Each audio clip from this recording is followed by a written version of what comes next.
On October 18, 1984, rookie Michael Jordan suited up for the Chicago Bulls in a preseason game against the New York Knicks. And off-feet, he would wear a black and red airship, but the NBA deemed this colorway violated their dress code because it wasn't majority white. Now, they even threatened to fine Michael Jordan $1,000 every game that he put this colorway on. Nike said, "Hold my beer, we'll pay it, keep wearing it."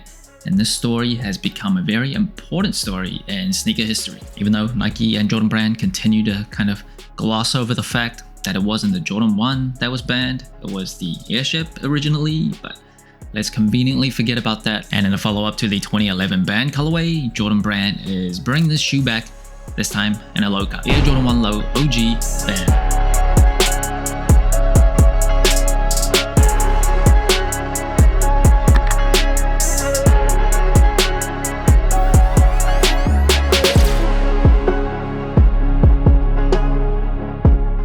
The shoe is dropping on May 2nd for $145. Again, too much money for a Jordan 1 Low OG. They keep upping the price year over year, and it is getting very old.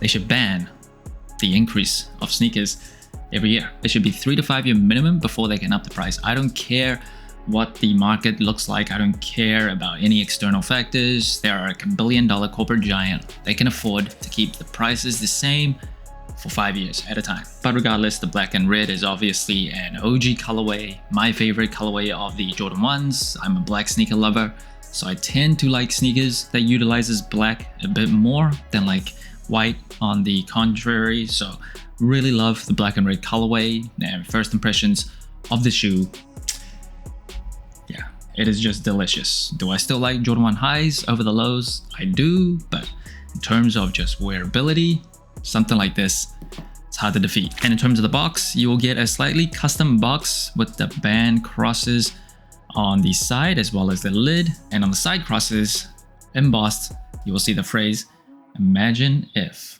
And in terms of the materials, it does just come with leather. And for a Jordan 1 Low OG, the leather is actually pretty good. So a lot of times in the past, for the Jordan 1 Lows, they'll come with like pretty thin leather, even though it feels soft, but it is like super thin. This shoe doesn't have like the thickest or most premium type of leather or anything, but it is not as flimsy as some Jordan 1s have come in the past. And it also has that texture that you can feel and see on the toe box area. And you will see this large swoosh return on the Jordan 1s that is closer to the OGs of the Jordan 1s. At some point, Jordan Brand decided to make the swoosh like a little bit smaller, so they have returned, giving us a shoe that's closer to the originals. And another thing that they did was they put 8 eyelets back on the Jordan 1 Low OGs. So for a while, the Jordan 1 Low OGs just had 7 eyelets. The originals from 1985 had 8. Special collaborations like Travis Scott Jordan 1 Lows had 8 eyelets as well. The 85 cuts obviously have 8 eyelets. Now for the Low OGs, not an 85 cut, not a special collab, they will have 8 eyelets as well. And then moving up the tongue, you'll see that Nike Air tag, and inside the tongue you will get Imagine If again, just like the box. And it does come with 2 extra set of laces, so red and white, as well as the black that comes out of the box. Honestly, this colorway on this shoe is so good that no matter what laces you choose, I can get down with any. Yeah, they just all really pop. I like the look of any of them, so really, you can choose like this, just blind, doesn't matter. It looks delicious regardless. And then on the lace tips, for all 3 sets of laces, you will see Imagine If, just like the box. So more storytelling there. And then in terms of the booty of the shoe, this is where they added that cross that's supposed to represent like this colorway being banned. This came in the 2011 high version as well. You can't really see it very clearly like until you're up close, and I do like that. I don't think it would look nice if they made this more like bold, more loud. I do like how they just went red and red over here, and on the ankle collar there's some subtle storytelling here.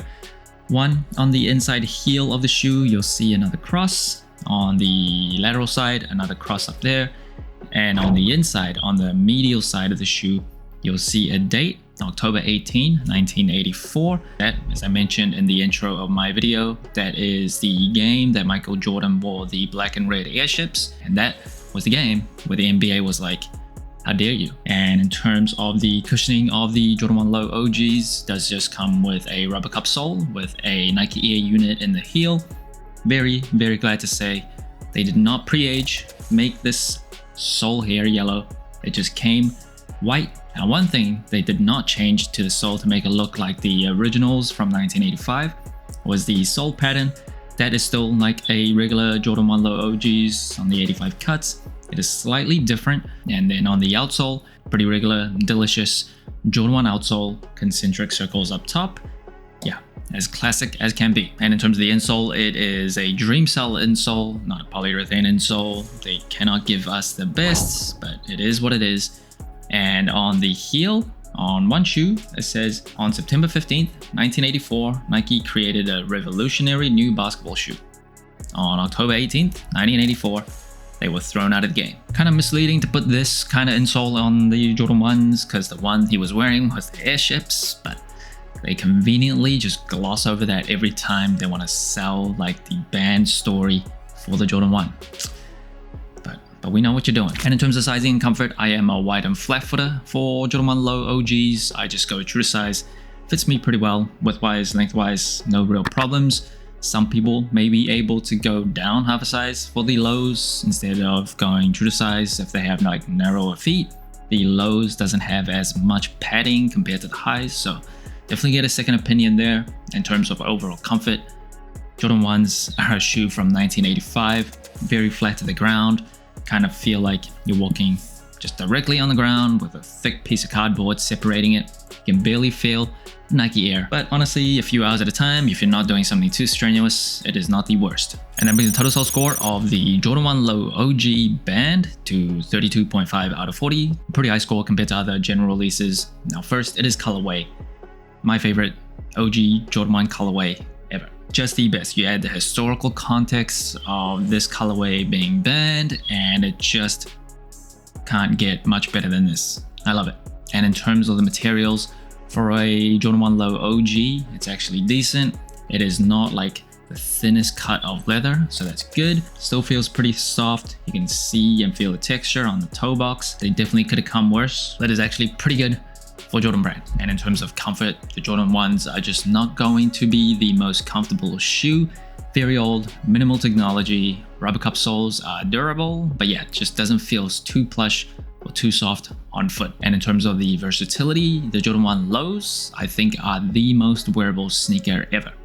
Like, you can wear this anywhere, everywhere in terms of the shape, and it just works. Wearability of the colorway, I think it's really good as well.